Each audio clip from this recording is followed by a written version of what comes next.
Olá, seja bem-vindo ao Momento Espírita, respostas ao coração e à razão. Nossa convidada de hoje, Andressa Menarim, é bacharela em Direito, servidora pública federal, universitária do curso de Psicologia, levada através do estudo da obra de Joana de Ângeles e estudiosa da doutrina espírita. Ela frequenta o Centro Espírita Luz e Caridade, lá em Curitiba, no Paraná. Seja bem-vinda, Andressa. Vamos falar sobre os luminares do Espiritismo aqui nessa conversa. Como é que a espiritualidade superior preparou a vinda do Consolador prometido por Jesus, que é o Espiritismo? Boa tarde, Nonato. Boa tarde, os telespectadores. Nós podemos pensar sempre que a espiritualidade detém o controle de tudo que acontece no orbe terrestre. Então, a vinda de Kardec, como havia sido prometida por Jesus, ela não poderia também ocorrer sem que houvesse toda uma preparação do ambiente terrestre para que a obra de Kardec pudesse ter sucesso. Então, nós tivemos alguns médiuns precursores, muitos médiuns, inclusive de fenômenos mediúnicos de efeitos físicos. Hoje já nós não visualizamos tantos esse tipo de mediunidade na atualidade porque não é mais necessário. Nós precisávamos disso naquele momento para chamar a atenção das pessoas, do público, para a leitura mesmo, chamar a atenção até do próprio Kardec, desses fenômenos, que foi a partir disso que foi produzida a codificação. Nós temos um livro que explica, são relatos muito ricos de toda essa preparação ao ambiente que Kardec veio a encontrar. É o de Conan Doyle? Sim, exatamente. Se chama A História do Espiritismo, de Arthur Conan Doyle. A própria história do Arthur Conan Doyle já é um testemunho da veracidade, de toda a grandeza da doutrina espírita. Eu não sei se o público sabe, mas Arthur Conan Doyle é o autor do Sherlock Holmes. Eu acho que, embora muita gente não saiba, mas só pelas histórias, com a sagacidade com que ele escrevia as aventuras de Sherlock Holmes, já demonstrava o espírito lúcido e interessante que era o Arthur, né? Sim, sem dúvida. Ele era médico de formação, de um pensamento crítico e científico muito acirrado, né? A própria obra do Sherlock Holmes, o Dr. Watson, o personagem do Sherlock Holmes, todos os dois mostravam exatamente esse caráter científico da pesquisa do Arthur Conan Doyle, e ele relata isso, a gente consegue identificar a sua identidade nos personagens que ele criou. E muita gente também não sabe, ainda não conhece, que Sherlock Holmes, ele precisou matar o personagem do Sherlock Holmes quando ele teve contato com a doutrina espírita. Quando ele... Que isso? Agora fiquei eu curioso para saber. O Arthur Conan Doyle perdeu um filho na Primeira Guerra Mundial e teve uma experiência mediúnica, né? Motivado pela dor, ele foi ao encontro de médiuns na Europa. A gente está falando da Europa do início de 1900, e ele teve uma comunicação mediúnica do seu filho, dizendo que embaixo de uma ponte, num determinado rio, em que ele havia se banhado, ele esqueceu um relógio de pulso, que ele tinha guardado para tomar o banho no rio. Ele tinha guardado o relógio escondido atrás de uma pedrinha embaixo da ponte, e orientou que o Conan Doyle fosse lá para ter a prova da imortalidade do espírito. Fato que nem o próprio pai sabia. Ele também não sabia exatamente. O Conan Doyle foi ao rio e encontrou o relógio, e a partir daí se tornou um amplo divulgador da doutrina espírita, viajando continentes, divulgando a mensagem. Por essa época também aconteceu com Oliver Lodge, cujo filho Raymond também foi vitimado numa guerra, Primeira Guerra também, e ele, a partir daí, procurou uma médium, e onde obteve também respostas. Curioso é porque ele não acreditava, e surgiu a informação através da sessão mediúnica de que ele teria chorado naquela manhã sozinho no quarto enquanto abria o guarda-roupa e verificava as peças vestuárias do filho. Só ele que tinha feito isso. Então ele passou realmente a pesquisar, um pesquisador também. Esses pesquisadores então antecederam a Kardec para exatamente confirmar que estava sendo preparado do outro lado um ambiente que pudesse sugerir a grande presença da doutrina. Sem dúvida. E essa obra do Arthur Conan Doyle nos relata a história de vários médiuns precursores. Evidentemente, muitos não foram tratados nesse livro. Ele tratou de alguns personagens mais emblemáticos, digamos assim, na história da doutrina espírita, né? E que, assim, nos dá a certeza de como há uma preparação realmente da equipe, da superioridade, da espiritualidade superior na vinda do Kardec e de todos os acontecimentos relevantes para a humanidade que nós temos hoje. Você me corrige se eu estiver equivocado, mas entre esses relatados está Emanuel Swedenborg? Sem dúvida. Emanuel Swedenborg nasceu em 1650, se não me falha a memória, cerca de 120, 130 anos. Ele teria 20 anos de idade, cerca de 120, 130 anos antes de Kardec. Então, se a gente pensar, 150 anos é muita antecedência no nosso tempo, né? É um espírito de extraordinária grandeza intelectual e moral. Ele foi um filósofo sueco, conhecedor, aos 20 anos, ele já era profundo conhecedor de filosofia, de matemática, de astronomia, de economia, né? Antes mesmo de Adam Smith inaugurar as ciências econômicas na Inglaterra, isso muitos anos depois. Ele tinha conhecimento de engenharia, geólogo. Então, assim, um espírito de uma pessoa de uma grandeza de conhecimentos fantásticas para a época. Lembrando que 1600, 1700, nós não dispunhamos de o conhecimento científico nem das universidades que nós temos atualmente. Vamos lembrar quem foi Edward Irving? Estou falando o nome correto? Edward Irving. Sim. Quem foi ele? Edward Irving foi um pastor protestante, já mais contemporâneo de Kardec. Ele era assim, um pastor muito eloquente, mas criado naquela doutrina protestante muito séria, muito ascética, muito rigorosa, própria da Inglaterra, da Escócia. Então, na igreja onde ele praticava os cultos, né, ele foi promovido, um fato curioso, pela sua eloquência e sua vivacidade, ele atraía multidões. Ele precisou ser promovido, digamos assim, de uma igreja pequena, comum na época, para uma igreja que comportasse um público de 2.000 pessoas. Né? Uma eloquência, certamente. Não, muito grande. E nessa igreja começaram a acontecer fenômenos físicos. Né?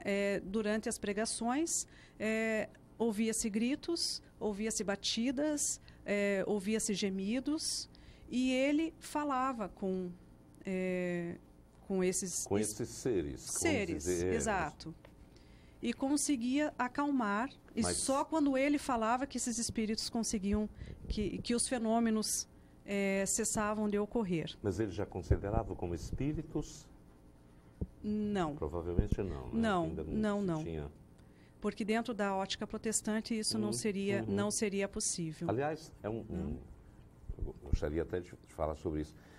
As manifestações não fizeram somente numa área religiosa, mas elas tiveram amplas. Foi um universo da ciência, como Swedenborg, Oliver Lodge, como pastor protestante. Em todo o mundo. Isso se chama princípio da unicidade. Né? Um fenômeno científico, né? Nós estamos falando de um princípio científico. Ele, para ser verdade, ele precisa ocorrer em várias partes do planeta ao mesmo tempo. E é exatamente isso que ocorreu. O registro da história do Espiritismo também fala do fenômeno das irmãs Fox em Hydesville, aqui já nos Estados Unidos. Conta para os nossos telespectadores aí como é que aconteceu. Quem foram as irmãs Fox? As irmãs Fox são os fenômenos que ocorreram em Hydesville, ocorreram com as irmãs Fox e são considerados um marco, né, dos fenômenos de efeitos físicos que deram a origem à doutrina espírita. Mas, como nós estamos vendo, esses fenômenos já ocorriam bem antes. Na verdade, sempre ocorreram em toda a história da humanidade. Isso aqui das irmãs, século XIX.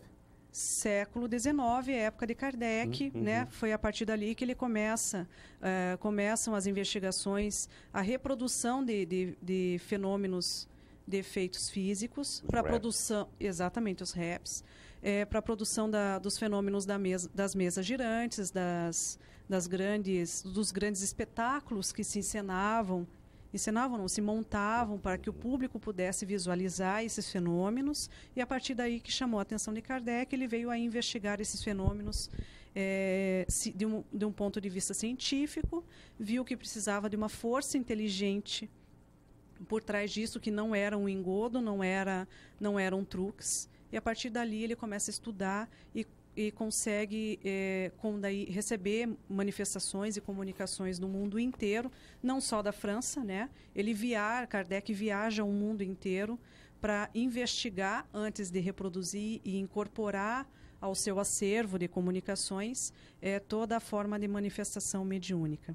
Ele não era totalmente cético, mas ele era um investigador que precisava oferir o que pudesse ser verdadeiro, e o que pudesse ser fraude também. Sem dúvida, sem dúvida. O que distingue, digamos assim, o papel do Kardec, em 1850, do Swedenborg, aliás, a grande crítica que se fez ao Swedenborg, que era um médium extraordinário também, uma crítica injusta, penso eu.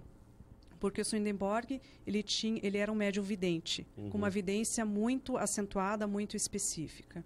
Ele estava em Estocolmo, não minto, ele estava em Londres, perdão, num jantar com 16 pessoas, e naquele jantar ele teve uma visão. Ele viu um incêndio destruindo a cidade de Estocolmo com detalhes. Naquela época, claro que comunicações, saber os fatos que aconteciam hoje, com a tecnologia, hoje a gente sabe em segundos, né? Uhum. Mas naquela época levava-se meses. Pouco tempo depois, né, quando foi possível, receberam a notícia de que exatamente naquele dia, naquele horário, realmente tinha ocorrido aquele grande incêndio em Estocolmo que destruiu quase que a cidade inteira. Para o telespectador, que fenômeno é esse de ter uma visão à distância? É chamado como na doutrina?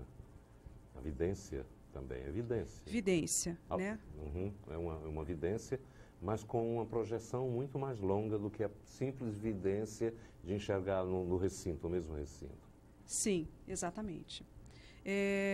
Quem investigou, inclusive, para quem tiver a curiosidade, quem investigou esse fenômeno que ocorreu com Swedenborg foi o grande filósofo Immanuel Kant. Ele esteve presente no jantar e investigou, e daí comprovou que realmente não se tratava de nenhuma fraude, nenhuma fantasia, nenhum sonho, e que se tornava, sim, um fenômeno mediúnico.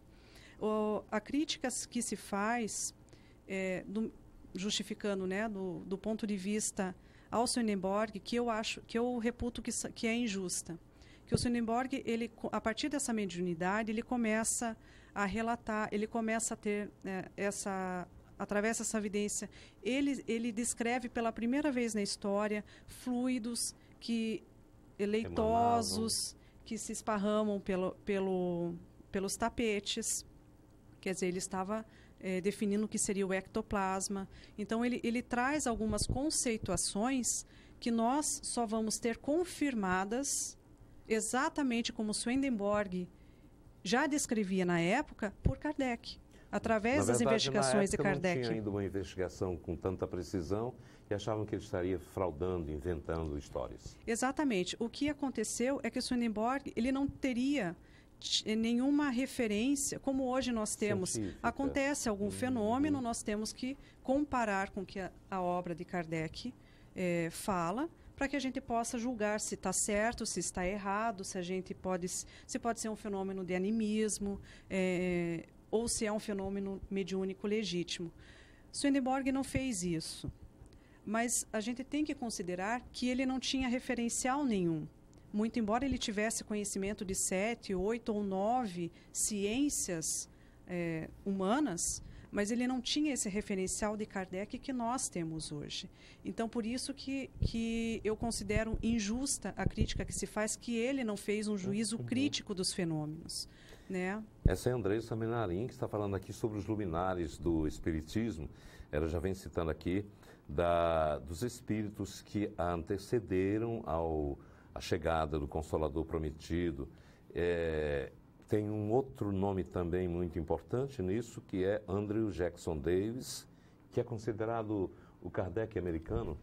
Sim, a história de Andrew Jackson Davis é muito interessante, né? Ele é americano, já também mais ou menos na mesma época de Irving, um pouco mais contemporâneo a Kardec, e detentor de uma mediunidade extraordinária também. Ele nasceu num estado rural dos Estados Unidos, a gente está falando bem no início da colonização americana também. Ele era grandalhão, mas ele era de poucos conhecimentos, né? Então, uma pessoa simples. Mas, era um Zé Arigó nosso? sim. Se tivesse que fazer uma comparação aqui, porque era um homem do campo também, os médiuns Sim. Zé Arigó, que detinham poucos conhecimentos, mas que exerciam uma mediunidade fenomênica impressionante. Uma perfeita comparação. Então, foi lá na cidade onde ele morava, foi um demonstrador, alguém para fazer uma ensinação tipo da mesa girantes, algum discípulo do Mesmer, né? Que seriam mesmerismo, é o grande estudioso do magnetismo. Então, foi feita uma grande demonstração do magnetismo para a população. E ali estava um conhecido do Andrew Jackson Davis, que convidou, porque na presença do magnetizador, o Davis entrou em transe. E ele conseguia visualizar o corpo da pessoa, conseguia visualizar todos os órgãos internos da pessoa, cada um com a sua coloração específica. E ali ele conseguia identificar o órgão que pudesse ter problemas. Então, se o fígado estava um pouco comprometido, ele conseguia visualizar aquela área mais enegrecida. E daí, assim, também de uma forma intuitiva, ele receitava medicamentos fitoterápicos, medicinais, né? Elementos medicinais, para aquela pessoa, e ela tomava aquilo e conseguia se curar. Então, eles começaram... a partir desse fenômeno, eles começaram a viajar às cidades para divulgar a cura mesmo, né? Proporcionar a cura para as pessoas. E o Davis tem um fato assim, muito interessante, que ele, num sonho, ele foi em desdobramento a algumas montanhas, cerca de 30 milhas de distância do local onde ele estava. E nesse sonho, ele se encontrou com dois velhinhos. E ele, com um dos velhinhos, ele conversou longamente sobre medicina, sobre o corpo humano, conhecimentos assim da anatomia, da fisiologia humana. E com o outro, ele conversou longamente também, principalmente sobre moral. Em outras conversas, ele conseguiu identificar, ou foi revelado a ele, que o espírito que falava sobre a fisiologia humana era galênico, né? O pai da medicina, enfim, o médico grego, né? De onde tudo originou, e que o segundo espírito que falava sobre moral, sobre a questão da ética, do comportamento, era exatamente Emanuel Swedenborg. Então, né, o Swedenborg, mesmo com tudo isso, na espiritualidade, continuou o seu trabalho. Andressa, falando aqui sobre o caso de Jackson Davis, que conseguia visualizar o interior, a alma, vamos dizer aqui, num tom. Aqui no Ceará, no interior do Cariri, tinha uma senhora que tinha esse tipo de fenômeno, que ela chegava uma pessoa e ela passava a mão e dizia, você está com um problema no fígado. E ela disse que visualizava o fígado doentio. Ela já desencarnou, mas no Cariri, quem estiver assistindo aí, deve se lembrar, não me recordo agora o nome dela. Eu sei que fizeram matérias, reportagens sobre esse fenômeno. Ela nem gostava de dar entrevista, porque dizia que não fazia nada. Eu acho que todas as pessoas que são imbuídas de uma missão, elas não levam para si a responsabilidade de serem autoras do fato, porque sabem que são agenciados por espíritos, muitas vezes, que estão lhe orientando, assim como o caso de Andrew Jackson Davis. Ainda nos Estados Unidos, a gente vai permanecer, não sei se o médium Jonathan Kunz era lá nos Estados Unidos? Sim, Estados Unidos. Então, o espiritismo que foi inicialmente marcado por esses fenômenos, até mesmo a fim de despertar a atenção da sociedade humana, da Terra, sobre todos esses acontecimentos que estavam atingindo a humanidade, com o fito de revelar de uma nova revelação. Então, teve uma contribuição do médium Jonathan Kunz. Quem é ele? Jonathan Kunz foi um extraordinário médium de efeitos físicos.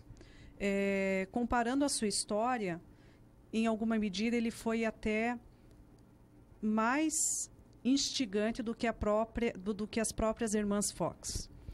Jonathan Kunz também nasceu no estado de Ohio, se não me falha a memória. Também mais ou menos na mesma época, eles eram contemporâneos da Irmãs Fox.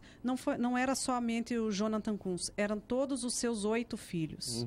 8 ou 9 filhos. O mais velho, com certeza, era um médium de efeitos físicos da mesma magnitude que Jonathan Kunz. Né? Eles foram em alguns eventos também de demonstração das mesas girantes, sendo que numa dessas reuniões, eles também não acreditavam que aquilo fosse truques ou fosse algo produzido pelo ser humano, né? E foi revelado a eles que eles seriam talvez os médiuns mais poderosos da sua época, do seu tempo. E receberam algumas instruções dos espíritos. Eles deveriam construir na sua granja, né?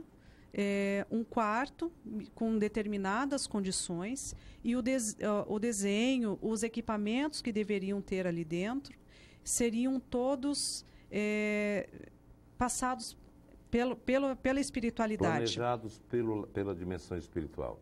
Isso.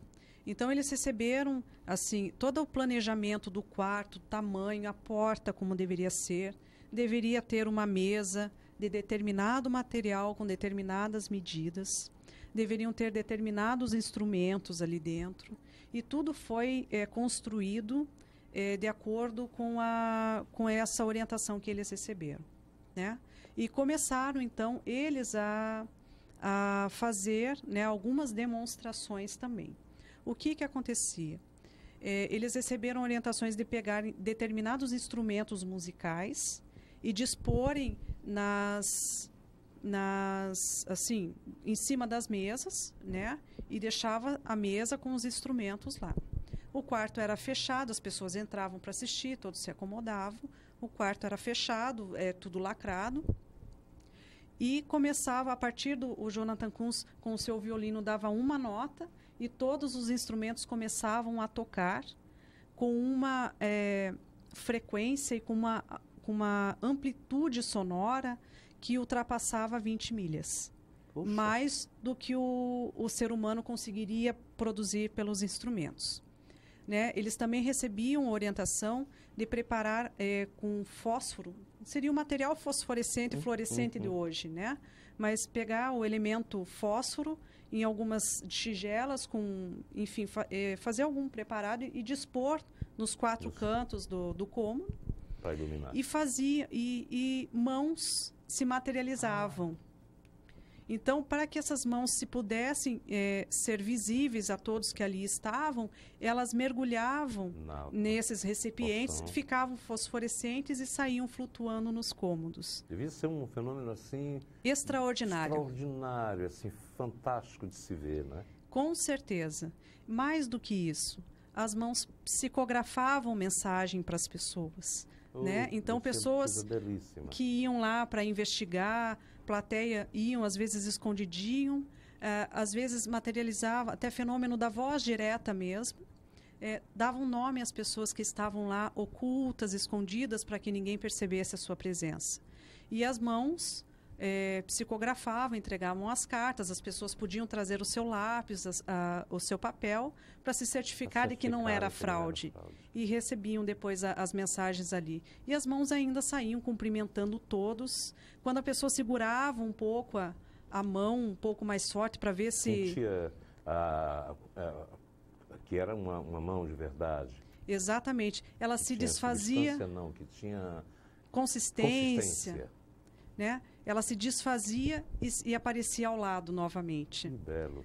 A única, e todos são unânimes em dizer que a consistência da mão é exatamente a consistência da mão humana, à exceção da temperatura, que era muito gelada. Contando aqui, eu estou me lembrando da capa do disco de um grego, músico grego, Vangelis, que ele fez um disco chamado Céu e Inferno, que é o título de uma das obras de Kardec, e são exatamente mãos, sabe? Dos dois lados, mãos que surgem como se fossem materializadas. Me chamou a atenção que é um belíssimo... É uma dica para você procurar aí na internet, ouvir Hell and Heaven, Céu e Inferno. Bem rapidamente, eu tenho 2 minutos para você falar aqui sobre William Crookes, que aqui já é a ciência, também tomando pé e pesquisando todos esses fenômenos, não é? Sim, William Crookes, na Europa, nós voltamos ao ambiente europeu, foi um grande cientista também, como Kardec, e ele não era médium, né, ao contrário de todas as personagens que nós mencionamos agora, mas ele fazia muitas experiências com a médium Eusápia Paladino. Então, nós temos um episódio assim, muito célebre, que é o do César Lombroso, né? Um teórico, um cientista também italiano, que foi outro cientista que foi investigar os fenômenos espíritas com o intuito de desmascarar. Muitos começam, né? Foram imbuídos com esse desejo, com essa vontade de desmascarar os fenômenos e provar que era fraude. Então, o Lombroso também foi a muitas experiências, algumas conduzidas, inclusive, pelo William Crookes com a médium Eusápia Paladino, e ela era uma médium também de efeitos físicos, de materialização especificamente. O que ocorreu numa dessas reuniões? A médium doou o seu ectoplasma e materializou-se a mãe já falecida do César Lombroso. E a mãe vem... senta-se no colo do seu filho, beija o rosto e fala: meu filho, por que você não acredita? A partir dali, César Lombroso ele mudou completamente de comportamento, adotou a doutrina espírita. Existe até uma obra dele muito famosa que merece um estudo, que é fabulosa, se chama Hipnotismo e Mediunidade.